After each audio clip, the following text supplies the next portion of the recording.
All right, with this lecture, we're going to be looking at the antepartum period and the assessment, the physiological changes, as well as the different education that's provided to the patient during this period.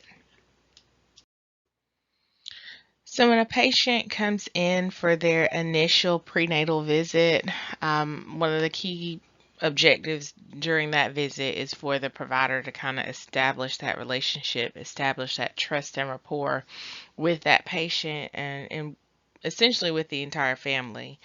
Another goal is to kind of establish some baseline data for comparison throughout those future visits throughout the pregnancy. So a full obstetric history will be obtained, and so one of the things that you'll be looking at is the gravida para or the GT-PAL, and that just refers to looking at the patient's history of pregnancies. So gravida refers to the number of times a patient has been pregnant. Twin pregnancies count as one pregnancy. Twin, triplets, any type of multiple will count as one single pregnancy. So you may hear a term primigravida, which just means that a patient's only been pregnant one time. This is their first time being pregnant. If they are a multigravida, that just means that they have been pregnant more than once. So then the term para, it refers to the number of pregnancies that have been delivered after 20 weeks. So 20 weeks is going to be your kind of your age of viability. So pregnancies delivered prior to that would not fall into the para category. If you look into a woman's obstetric history, you're also going to be getting a little bit more details about just her labor experience in general. What type of delivery did she have? Was it a vaginal? Was it a C-section? Did she have to have assistance through that delivery? Did she have any complications? Were there any tears? Were there any postpartum hemorrhages? And then also just looking at the type of anesthesia used for pain management. Did she use anesthesia or did she go completely natural? Did she have an epidural? Did she have IV pain medication? Or was it a complete emergency and she had to be put to sleep? And then you want to take note of were there any reactions to that anesthesia. You want to find out what was her feeding method. So, did she breastfeed in the past, and is she also planning to breastfeed this pregnancy, or did she breastfeed and hated it? And now she wants to completely bottle feed. So then we will also use Nagel's rule to estimate the date of delivery, and we will cover that in a little bit. So an expansion on the gravida-para system is the GT-PAL system, and it just breaks down para into term and preterm. So you may see G's and P's, or you may see the GT-PAL. So G is still going to be your gravida, your number of pregnancies, and remember twins and multiples will count as one. T refers to a term para, just meaning that the patient delivered and during a term period. And so term is considered after 37 weeks. So if there are any stillborns that are born after 37 weeks, they would count in the term area. Then your preterm para is just going to be your number of deliveries during that preterm period, which would be 20 to 37 weeks. So again, any stillborns born that are within 20 to 37 weeks gestation, they would fall in this category. A is going to be abortions, and so abortions includes spontaneous as well as induced. So spontaneous abortions are frequently pretty much referred to as a miscarriage. So when you're taking that history, you want to take note of have they lost a pregnancy, and if they did, what how far along were they when they lost that pregnancy, not just asking them, have you ever had an abortion? Because just because they never had an induced abortion, they may have had a miscarriage that could fall into that category. So any stillborns that are born prior to 20 weeks gestation would fall into this category. And then finally, you've got living, so the number of living children. So this just kind of helps to take into account your multiples, or if they did have a stillborn, it'll just kind of help you get an idea of where the parent is. So, like an example, if you have someone who's pregnant, they're pregnant for the first time, but they're pregnant with twins. So their gravida is going to be one, because it's one pregnancy. And depending on when they deliver would determine if you're taking it. So say it's your first time getting that patient. They would be a gravida 1, and then T, P, and A would all be 0, given that they never had an induced abortion. And until they deliver, their number of living children would be 0. Once they deliver, the GT PAL will be updated. Say they deliver at term, they happen to make it to 37 weeks, then their gravida would be 1, their term would be 1, para and abortions would still be 0, and then the number of living children would be 2 because they had twins. So that's kind of how you can use that information. Another example could be, say someone has a stillborn, and say this is their first pregnancy, so gravida's 1. The rest of them would be 0 until delivery. Once they deliver, say they have a stillborn at 24 weeks, then their gravida would be 1, term would be 0, preterm would be 1, abortions would be 0, and then living would be 0 because they had a stillborn. So it just kind of gives you a little bit more information as to that patient's history, just very quickly on the go. It's and you will actually hear this the numbers thrown out during report. That's a part of the SBAR report on the L&D and postpartum floors. So then you've got the estimated date of delivery, and again that's going to be the Nagel's rule. And so this method, and there's just 4 simple steps in using Nagel's rule. So you will start with day 1 of the patient's last menstrual cycle.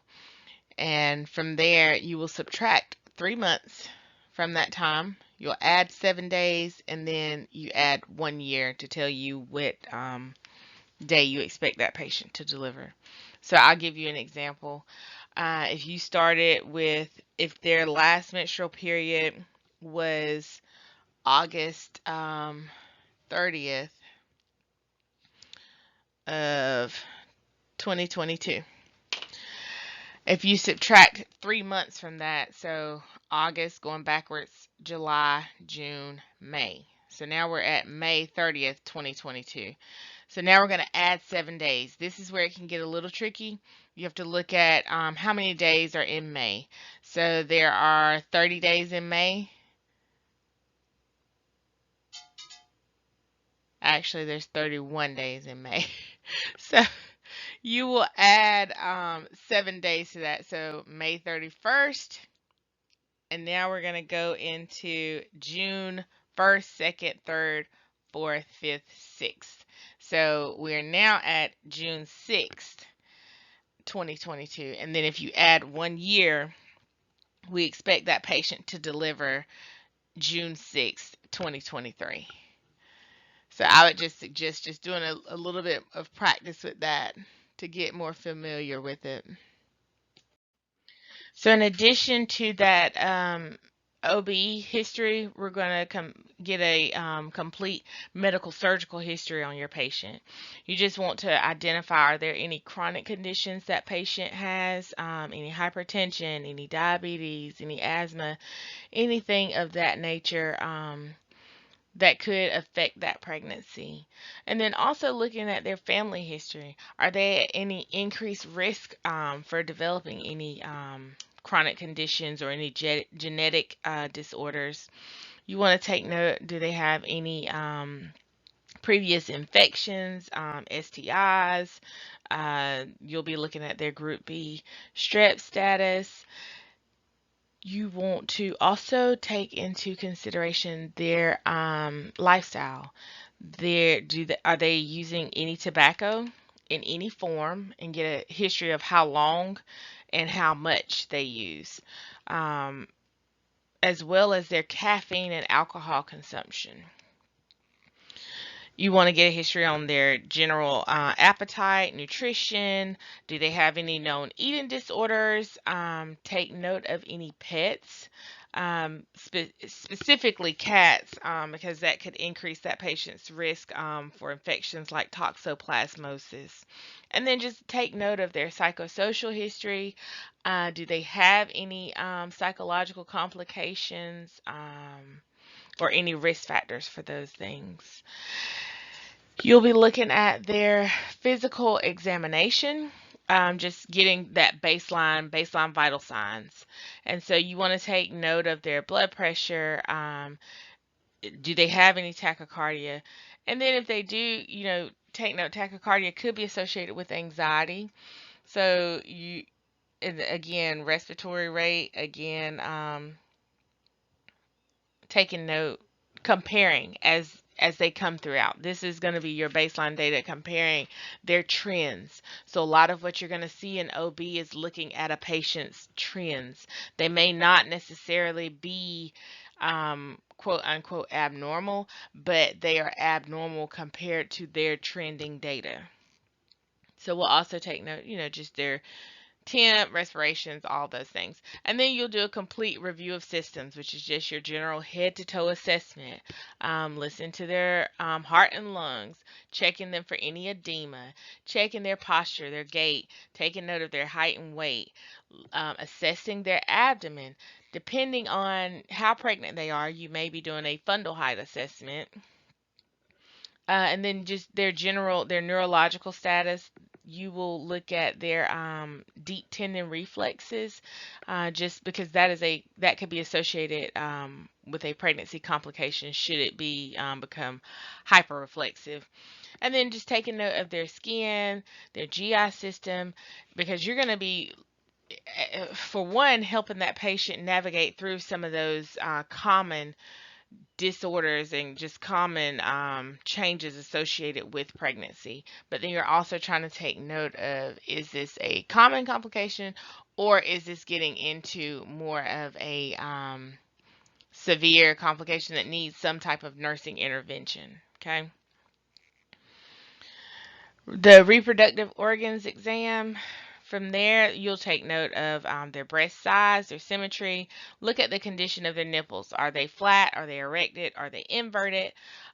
Is there any colostrum coming out? That just kind of helps as far as guiding that patient through changes, as well as once they get to breastfeeding. And then looking at their actual external and internal structures. A speculum exam will allow the visualization of the cervix. And so remember, the Chadwick sign is going to be where the cervix has that bluish, purplish tint. And then the Goodell sign will be where the cervix actually has that softened consistency. A PAP test may also be collected, and that's going to be where you're pretty much just screening them for gonorrhea and chlamydia. A bimanual exam is where the uterus can be palpated for size, tenderness, position, and things like that. And then pelvic measurements may also be assessed during that time. So then going into your lab data, a lot of your commonly completed labs on that initial visit, they will get a urinalysis, just looking for any renal disorders, as well as assessing them for a infection. Pregnant patients are going to be at an increased risk for urinary tract infections. Then you've also got your CBC. So you're looking for if they had an elevated white blood cell count, that could indicate an infection. You may also be screening them for their red blood cell count, hemoglobin levels, to see if they are anemic. Their rubella titer, you want to know if they are immune um, to rubella or not. If not, then they may require a rubella, which would usually the MMR, the measles, mumps, rubella vaccine, but that would be done during the postpartum period. Then looking at their blood grouping, you want to know their blood type, whether they're A, B, or O, and then you're looking at their RH factor. So the RH factor, if they are RH negative, that would determine whether or not they would need to receive ROGAM either at the 28-week period during pregnancy or after birth. So their hepatitis B status, just you're looking to see if they have antigens, and if they do, then your infant will have to be vaccinated with the hepatitis immune globulin right after birth. And then again, their HIV, the standard STIs, just anything that could complicate that pregnancy, you want to be assessing for. So after that initial prenatal visit, patients will come back monthly until they reach 28 weeks gestation. And then from weeks 29 to 36, they come every 2 weeks. And then once they get to the 37 weeks gestation, they usually go every week until they have their baby. So you will get a glucose screening between weeks 24 and 28. And should a woman be RH negative and require ROGAM during pregnancy, that is usually given around the 28th week of pregnancy. And then between weeks 35 and 37 is when women receive their Group B strep screen. And if a woman is found to be Group B strep positive, they usually receive antibiotics during labor. So next we'll look at some of the self-care best practice health behaviors you can kind of teach your patient. So while patients can take a bath, they should be cautious when getting in hot tubs or saunas. So for saunas, they shouldn't be in them more than 15 minutes. Hot tubs, they should not be in those more than 10 minutes. And just want to make sure you educate that patient to keep their head, their chest, their shoulders, as well as their arms outside of that water to kind of avoid them from overheating. Douching. When a patient is pregnant, they it's not necessary that they douche. Excuse me. Douching can actually increase their risk of infections, or even increase their risk for having an ectopic pregnancy. So, and then those who douche, they've been found to be more susceptible to developing bacterial vaginosis. So, you just explain to them that they don't necessarily need to douche during pregnancy.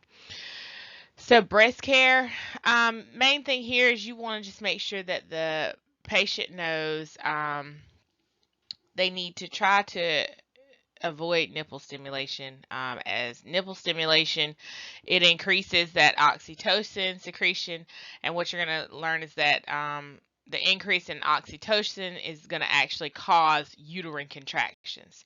So nipple stimulation can lead to labor. So if they're in the preterm period, that's not necessarily what we want to do. So, but then also just letting them know, they can wear that well-fitting bra. It's normal for their breasts to become heavier during pregnancy. And so just teaching them that standard care of their nipples. Clothing. We want to make sure that the patients know they should be wearing comfortable, non-constricting clothing. So, if you've got really tight jeans or just really tight clothes, that can actually impede their blood circulation. So, they really should just try to avoid avoid tight fit and restrictive clothing. And then if they're going to wear heels, they really should um, aim for low heels, so that it doesn't interfere with their balance. So the high heels actually increases that curve of the lower spine, and so that actually increases the back pain that a woman may feel, and it also increases their chances of having a fall, which we don't want during pregnancy. So travel, they can travel. Car travel is fine. You generally don't want them to be traveling more than 6 hours in the car. And if they do, just making sure they know to kind of stop and walk every couple of hours so that they can increase that blood return from the legs. And then you may also want to recommend some compression stockings. They need to wear their seatbelt, even though, what they can do is fasten the lap belt under their abdomen and across their thighs, just to make sure that they actually are still being safe, essentially. Now, if they're going to travel by plane, um, they can do that up until 36 weeks, as long as their pregnancy is not complicated. But generally, after 36 weeks, they typically don't recommend that a pregnant woman flies.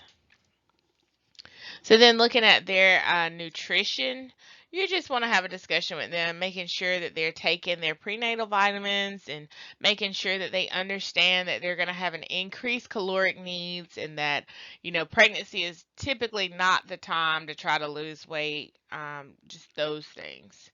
And so then your exercise and activities, it is okay for women to do exercises, but typically they're going to be at the level that they already were. So if they were already a marathon runner, they can continue to do that. They may, you know, that exercise may need to be modified as the pregnancy grows. But if you were not a 5K runner prior to pregnancy, pregnancy is not the time to try to do that training. And then again, it just depends on whether or not the pregnancy has complications as to the type of exercise that they can engage in. Now, contact sports or any kind of sports with the high risk of falling, things like rock climbing, skiing, those kind of activities are going to be discontinued. Even if you were doing those things prior to pregnancy, that's not going to be considered safe once someone's pregnant, they're trying to maintain that pregnancy. And just talking to the patient about making sure that they are giving themselves adequate amounts of rest periods, making sure that they're avoiding dehydration, that they're continuing to drink plenty of fluids, and they're avoiding becoming overheated. Um, and then th- if they start to experience signs of, say, chest pain, headache, bleeding, dizziness, or feel like they're in labor, then they're going to need to stop that exercise activity and make sure that they get seen by a healthcare provider. So then your lifestyle changes. So, we're definitely going to take into account their tobacco, alcohol, things like that. You want to try to talk to them. Alcohol is a known teratogen, and so a teratogen is anything that can harm the fetus.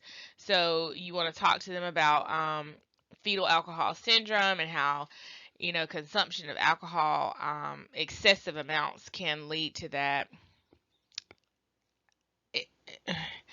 And it's going to say no amount of alcohol consumed during pregnancy is known to be safe. So just making sure you're giving them those facts. Illicit drugs, street drugs, recreational drugs, depending on what kind of drug it is, it affects the fetus in different ways. So you want to try to advise that patient, if they are using street drugs, you want to advise them to get help to quit. And then